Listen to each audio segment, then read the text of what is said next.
Hi,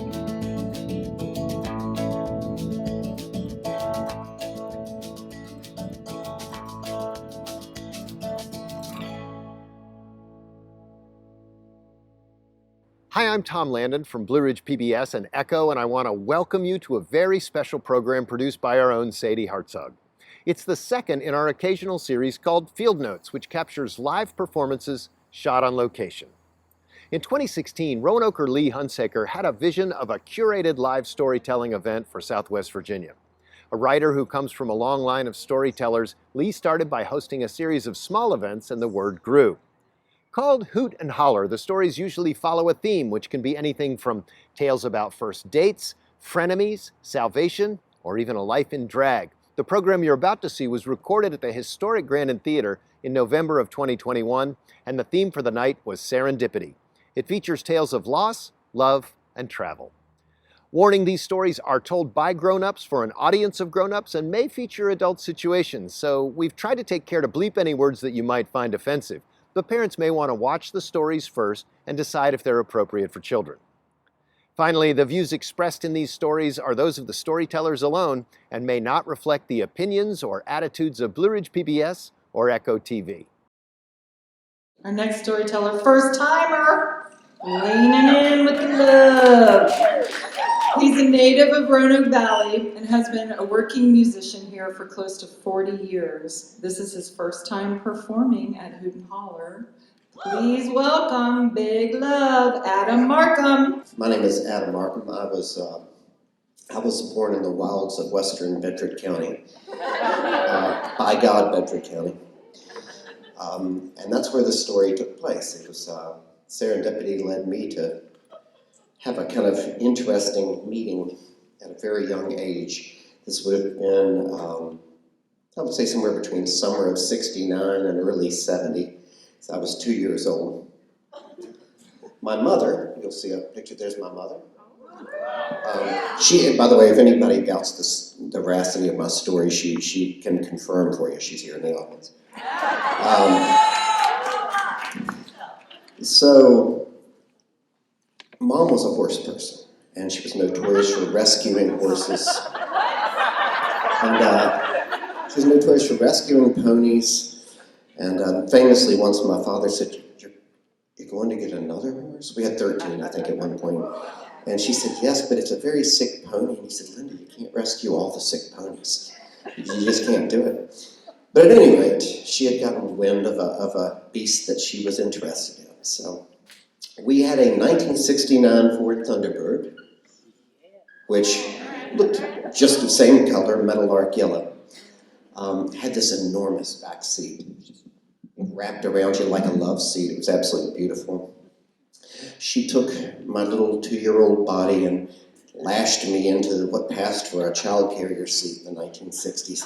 It was probably made of angle iron, with a half-inch of foam padding and some naugahyde, sparkle red naugahyde on the outside.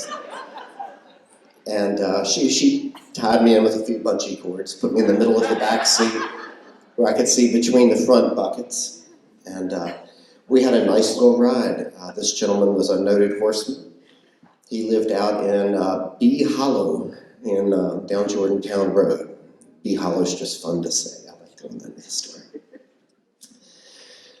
So we drive down to Bee Hollow, and she pulls up beside the barn, and the barn is about here relative to the car. I can picture, oddly enough, this is probably my earliest memory. At 2 or so, I can picture most of it far more clearly than I can see you right now, but very, very clearly. So Mom pulls up, she puts the car in the park, and she says, "I'm going to go talk to the gentleman, and you wait here." So I sat there in the car, twiddling my thumbs, doing whatever a 2-year-old does, and I can picture it all clearly. The windows were down, it was a beautiful day, full sun, the barn was red, and all of a sudden, a monkey jumps, much like this angry capuchin here. I'm not sure of his actual breed, but a monkey jumps up into the passenger window of the car. Very determined little fellow. And He jumped up, and I looked at him, and he looked at me. And I had not intellectually developed enough that at that point that I realized that this was virtually impossible. But I do remember looking at him and thinking, well, damn, you don't see that every day. So the monkey looks at me, kind of chatters his teeth, his little tail swishing around. And he jumps down into the passenger seat. He jumps onto the console, he reaches up to the ignition, takes the keys out. Climbs back the way he came, he sits in the window, gives me an expression much like that, and hisses at me and takes off with the keys.